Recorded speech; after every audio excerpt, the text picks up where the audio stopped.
தொடர்ந்து நாம ஈரானுடைய நிலவரங்களை பார்த்துட்டு இருக்கோம். இப்ப வந்திருக்கக்கூடிய சில முக்கியமான தகவலை ஒரு தொகுப்பாக பார்க்கலாம். அதுலயும் பாத்தீங்கன்னா இன்னைக்கு வாஷிங்டன் டிசில இருந்தே ஒரு தகவலை கொடுத்திருக்காங்க. ட்ரம்ப் பயணம் மேற்கொண்டிருக்காரு. எந்த பயணம் மேற்கொண்டிருக்காருன்னு பாத்தீங்கன்னா, கத்தார் ஒரு தடவை கொடுத்தாங்க பாருங்க கிஃப்டா ஒரு விமானம். அந்த விமானத்தவே என்ன பண்ணிருக்காங்க, ஏர்போர்ஸ் ஒன்னாக மாத்தி அதுலதான் பயணம் எல்லாம் மேற்கொண்டிருக்காங்க. இது இன்னைக்கே இந்த அளவுக்கு பேசப்படுதுன்னா, பொதுவா ஒரு அமெரிக்கா இருக்கிறாங்க அப்படின்னா அவங்களுடைய ஓன் ப்ரொடக்ஷன்ல இருக்கக்கூடிய விமானத்தை மட்டும்தான் அவங்க நம்பிக்கையா பயன்படுத்துவாங்க. ஆனா கத்தாருடைய விமானத்தவே என்ன பண்ணிருக்காங்க, அதை ஏர்போர்ஸ் ஒன்னா மாத்தி அதை பயன்படுத்திருக்காங்க. அது நமக்கு அப்பவே தெரியும். 400 மில்லியனை தாண்டி அது காசு. பார்க்க போனா காசா மக்களுக்கு எவ்வளவோ உதவி பண்ணிருக்க முடியும் அந்த காசுல. இருந்தாலும் கத்தாரெல்லாம் என்ன பண்ணாங்க, அதை ட்ரம்ப்புக்கு கிஃப்ட் பண்ணாங்க. அந்த காசுலதான் பார்க்கும்போது இன்னைக்கு அந்த விமானத்தை ட்ரம்ப் ஓட்டிட்டு அதை பாராட்டி தள்ளி இருக்காரு. கத்தார் கிஃப்ட் கொடுத்ததுக்கும் நன்றி தெரிவிச்சு, அதை அப்பவே தெரிவிச்சிட்டாரு. இப்பவும் தெரிவிச்சு அந்த விமானத்தையும் ஆஹா ஓஹோன்னு சொல்லிட்டு புகழ்ந்து வச்சிருக்காரு. அதே சமயத்துல கேட்டிருக்காங்க, இப்ப சமாதானம் போயிட்டு இருக்குது, நடுவுல வேற சண்டையை வேற ஆரம்பிச்சீங்களே, என்ன பண்ண போறீங்கன்னு கேட்டதுக்கு இல்ல சமாதானம் நல்ல ஒரு முன்னேற்றத்தோட தான் போயிருக்கு அப்படின்னு சொல்லியிருக்காரு. அடுத்தடுத்து பேசுறோம் இருக்காரு. இன்னைக்கு அதுக்கு செய்தியாளர்கள் என்ன சொல்லியிருக்காங்கன்னா, இவர் இப்பதான் இந்த ஜென்மத்திலேயே ஒழுங்கா அமைதியா பேசியிருக்காரு. அது இந்த ஈரான் போற ஆரம்பிச்சதுல இருந்து ஈரானை பத்தி எப்ப பார்த்தாலும் தோத்துட்டாங்க, அடிச்சிருவோம் அழிச்சிருவோம், அவ்வளவுதான், இப்படி பண்ணிடுவோம் அப்படி பண்ணிடுவோம்னு சொன்ன மனுஷன் இன்னைக்குதான் என்ன பண்ணிருக்காரு, ரொம்ப அமைதியா முன்னேற்றமா இருக்கு, நாங்க பேசிட்டு இருக்கோம், பேசிட்டு சொல்றோம் அப்படின்னு சொல்லியிருக்காரு. ஏதோ ஒரு நாண உதயம் வந்த மாதிரி என்ன பண்ணிருக்காரு, இன்னைக்கு பேசி வச்சிருக்காரு ட்ரம்ப். அடுத்து இஸ்ரேல் பாத்தீங்கன்னா ஒரு பக்கம் துருக்கியோட சண்டை போடலாமா, ஈரானுக்கு அடுத்தபடியாக துருக்கி தான் ரொம்ப அச்சுறுத்தலான நாடா இருக்காங்க. இந்த யுஏஇ, கத்தாரு, பஹ்ரைன், சவுதி இவங்க எல்லாம் நம்மளுக்கு சண்டைக்கு வர மாட்டாங்க.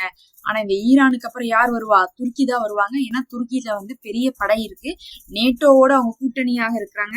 தனியா அவங்கள்ட்ட அணு ஆயுதமே இல்லாட்டினாலும் கூட அவங்கள்ட்ட பாத்தீங்கன்னா நியூக்ளியர் ஷேரிங் சிஸ்டம் இருக்கு நேட்டோல இருக்கிறதுனால.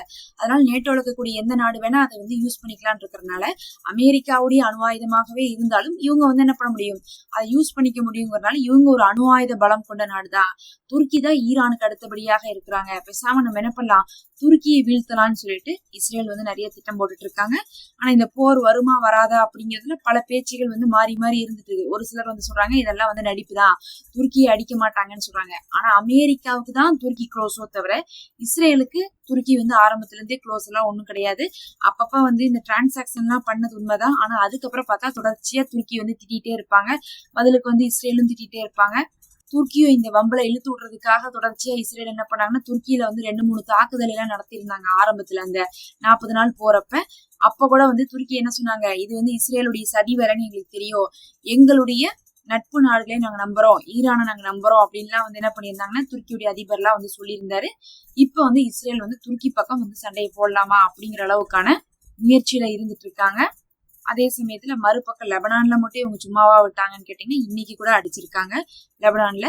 அதுதான் பேச்சுவார்த்தையை சீர்குலைக்கும் அப்படின்னு சொல்லிட்டு இன்னைக்கு கூட ஆய்வாளர்கள் எல்லாம் சொல்லியிருக்காங்க. முந்தானத்து கத்தார்ல போய் ஈரானுடைய அமைச்சர்கள் என்ன பண்ணாங்க, அமெரிக்காவோட பேச்சுவார்த்தை எல்லாம் போனாங்க. அப்ப போனதே எதுக்காக போனாங்கன்னா, நாங்க வேற எதையும் பேசுறதுக்காக போல, அந்த முதல் கட்டமாக நீங்க பேசி வச்சிருக்கீங்களே புரிந்துணர்வு ஒப்பந்தம், அந்த MOI நீங்க செயல்படுத்துங்க, அதுல இருக்கிற முதல்ல 5 விஷயத்த செயல்படுத்துங்கன்னு சொன்னாங்க.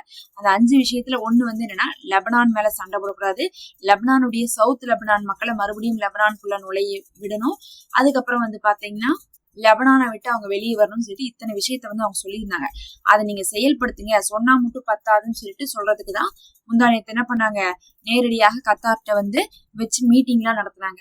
அப்படி பார்க்கும்போது ஒரு பக்கம் ஈரானை என்ன பண்றாங்கன்னா, இஸ்ரேல் அப்ப லெபனானை நம்ம தொடர்ச்சி அடிச்சுட்டு இருந்தா ஈரான் என்ன பண்ணுவாங்க, இந்த ஒப்பந்தத்துக்குள்ள ஒத்துக்க மாட்டாங்க அப்படிங்கறதுனால லெபனான் தாக்குதலை மட்டும் கைவிடாம தான் இருந்துட்டு இருக்கு இஸ்ரேலு. அதே சமயத்துல அமெரிக்கா என்ன பண்றாங்கன்னு சொல்லிட்டு பார்க்கும்போது போரே வேண்டாம் அப்படிங்கிற ஒரு முடிவுலதான் இருந்துட்டு இருக்காங்க. இனிமேல் நம்ம போர் செய்யாம இருக்கிறதுதான் நல்லதுன்னு அவங்க நினைக்கிறாங்க. காரணம் அவங்களுடைய காங்கிரஸ் உடைய அழுத்தமும் மக்களும் பாத்தீங்கன்னா அழுத்தம் கொடுக்க ஆரம்பிச்சிருக்காங்க அமெரிக்கால. எதுக்கு நம்ம போய் இஸ்ரேலுக்காக சண்டை போடலாம்னு சொல்லிட்டு, சண்டை போடணும்னு சொல்லிட்டு. அடுத்து ஒரு முக்கியமான விஷயம்னு பார்த்தா, இஸ்ரேலுடைய காட்ஸ், இஸ்ரேலி காட்ஸ் அவர்களாகட்டும், அதுக்கப்புறம் இன்னைக்கு இஸ்ரேலுடைய மினிஸ்டர்ஸே என்ன பேசியிருக்காங்கன்னா, நாங்க 3வது மறுபடியும் போர் ஆரம்பிக்க போறோம் ஈரான் மேல அப்படின்னு இருக்காங்க. 3வது போர்னா என்னன்னா, ஏற்கனவே 12 நாள் போர்னு நடந்துச்சு. இப்ப வந்து பாத்தீங்கன்னா 40 நாள் போர்னு நடந்திருக்கு. இப்ப அடுத்து மறுபடியும் அதே மாதிரி ஒரு போர் ஆரம்பிக்க போறோம் ஈரான் மேல. ஆரம்பிக்கும் போது நாங்க முஜ்தபா கொமீனி அவர்களை அழிச்சிட்டு தான் ஆரம்பிக்க போறோம் அப்படின்னு இருக்காங்க. அதாவது போன தடவை ஆயத்துல்லா கொமீனி அவர்களை வந்து தாக்குனாங்க, அழிச்சாங்க. இந்த தடவை வந்து முஜ்தபா கொமீனி அவர்களை வந்து அழிக்க போறோம். அவர்களை நாங்க வந்து என்ன பண்ண மாட்டோம், ஆட்சியிலேயோ இல்ல வந்து பொறுப்புலயோ இருக்க விட மாட்டோம். அவர் வந்து உயிரோட இருக்கிறதே வந்து எங்களுக்கு அச்சுறுத்தல் தான் அப்படின்னு சொல்லிட்டு இப்ப முஜ்தபா கொமேனி நாங்க அழிக்க போறோம், மறுபடியும் ஈரான் மேல ஒரு 3வது போர் ஆரம்பிக்க போறோம், யார் தடுத்தாலும் அதை நாங்க நிறுத்த மாட்டோம் அப்படின்னு சொல்லிட்டு இஸ்ரேல் சொன்னது வந்து ரொம்ப ஒரு பெரும் சச்சரவா போயிருக்கு. இது நடந்துட்டு இருக்கிற அதே நாள்லயே இன்னொரு பக்கமும் வந்து பாத்தீங்கன்னா ஒரு தகவல், அதாவது ஆயத்துல்லா கொமேனி அவர்கள் இறந்தாங்கல்ல, அவருடைய க்ளோஸ் செக்ரட்டரியா இருந்த நபர் வந்து இன்னைக்கு என்ன பண்ணிருக்காருன்னா, வெளியே கார்ல வந்து ஏதோ ஒரு இடத்துக்கு பயணம் செஞ்சிருக்காரு. திடீர்னு என்ன நடந்துச்சுன்னு தெரியல, அந்த இடத்துலயே வந்து ஸ்பாட்லயே வந்து கார் தீ பிடிச்சு அவர் இறந்திருக்காரு. அதனால இது வந்து மொசாட்டுடைய வேலை அப்படின்னு சொல்லிட்டு ஈரான் வந்து என்ன பண்றாங்க, இன்வெஸ்டிகேட் பண்ணிட்டு இருக்காங்க. ஏன்னா மொசாட் தான் வந்து இந்த மாதிரி என்ன காரணம் ஏது காரணம்னே தெரியாம அடிப்பாங்க. அப்படி பார்க்கும்போது மறுபடியும் மொசாட்டுடைய வேலையை உள்ள இருந்தே என்ன பண்றாங்க, இஸ்ரேல் ஆரம்பிக்கிறாங்க. அப்ப உள்ளக்குள்ளேயே அவங்களுக்கு ஆள் இருந்துட்டு தான் இருக்கிறாங்க. இன்னும் மொசாட்டுடைய ஆளை வந்து முழுசா வந்து ஈரான் என்ன பண்ணல, கண்டுபிடிச்சு வெளியேற்றலன்னு தெரியுது. இது மூலமா என்ன ஒரு டவுட் இருக்குன்னா, ஈரான்ல ஓடிட்டு இருக்கிற கார்லயே ஒருத்தரை வந்து இல்லாம பண்ண முடியும்னா அப்ப மொசாட் வந்து என்ன பண்ணிருப்பாங்க, இப்ப இவருக்கு க்ளோஸா இருக்கிறாங்கன்னா இவர் வந்து ஆயத்துல்லா கொமேனிக்கு க்ளோஸா கூடவே இருந்தவர். அப்ப ஆயத்துல்லா கொமேனி அவர்கள் கொலைக்கு காரணம் யாரா இருப்பா, மொசாடா தான் இருப்பாங்க. மொசாட்டுடைய உளவாளிகள் தான் கூடவே இருந்து என்ன பண்ணிருக்காங்க, காட்டி கொடுத்திருக்காங்க அப்படின்னு சொல்லிட்டு நிறைய கான்ஸ்பிரசி தியரி வேற எழுந்திருக்கு. பொதுவா வந்து அந்த இடத்துல அவர் இருந்தாரா அப்படிங்கிறது கன்ஃபார்ம் பண்ணாம இஸ்ரேல் வந்து தாக்கியிருக்க மாட்டாங்க. ஆயத்துல்லா கொமேனி அவர்கள் இறக்கும் போது அங்க மீட்டிங் நடக்குது, அங்க அவங்க இருக்காங்க அப்படின்னு எல்லாமே தெரிஞ்சுதான் வந்து பாத்தீங்கன்னா தாக்கியிருப்பாங்க. தெரியற காரணம் வந்து அங்க இருக்கிற மொசாட் உளவாளிகள் தான். இன்னும் கூட வந்து பார்க்கும்போது இந்த மாதிரி முக்கியமானவர்களை வந்து கார்ல வச்சு கூட தாக்க முடியுதுன்னா எந்த அளவுக்கு ஈரானுக்குள்ள வந்து அவங்க ஊடுருவி இருக்காங்க, இன்னும் அவங்க கண்டுபிடிக்கல அப்படிங்கிறது தெரியுது இது மூலமா. அதை இன்னைக்கு இஸ்ரேலும் சொல்லியிருக்காங்க, அவங்கனால வந்து எங்களை ரீச் பண்ணவே முடியாது, எங்கனால அவங்களை என்ன வேணா பண்ண முடியும் அப்படிங்கிற மாதிரி கரெக்டா திமிரா பேசி வச்சிருக்கக்கூடிய நேரமா பார்த்து இது நடந்திருக்கு. கடைசியா இன்னொரு விஷயம் அப்படின்னு சொல்லணும்னா, ஈரான்ல காலிபாக் அவர்கள் வந்து என்ன பண்ணிருக்காங்க, நேத்து வந்து லைவா வந்து கம்யூனிகேட் பண்ணிட்டு இருந்திருக்காங்க, டிவில மக்களை சந்திச்சு பேசியிருக்காங்க. அந்த சமயத்துல வந்து என்ன சொல்லியிருக்காங்கன்னா, நிறைய பேர் நாங்க அமெரிக்காட்ட போடுற ஒப்பந்தம் பிடிக்கலன்னு சொல்றாங்க, ஆனா இப்படியே சண்டை போட்டுக்கிட்டே இருந்தா எப்படி நாட்டை நடத்துறது, அதுக்காக தான் நாங்க சமாதானம் கொண்டு வரோம்னு அவர் பேசியிருக்காரு. உடனே அது பேசணும்னு என்ன ஆயிடுச்சுன்னா கொஞ்சம் வந்து மக்கள்லாம் வந்து கொந்தளிக்க ஆரம்பிச்ச மாதிரி வந்து கோஷம் போட்டிருக்காங்க. அதுக்கப்புறம் என்ன பண்ணிட்டாங்கன்னா, அந்த லைவ் வீடியோவை கட் பண்ணி வெறும் ஆடியோ மட்டும் போட்டிருக்காங்க. என்ன அர்த்தம்னா, ஐஆர்ஜிசி வந்து போர் செய்யலாங்கிறாங்க, ஆனா அங்க ஆட்சியில இருக்கிறவங்க எல்லாம் என்ன பண்ணிருக்காங்கன்னா சமாதானம் போலாங்கிறாங்க.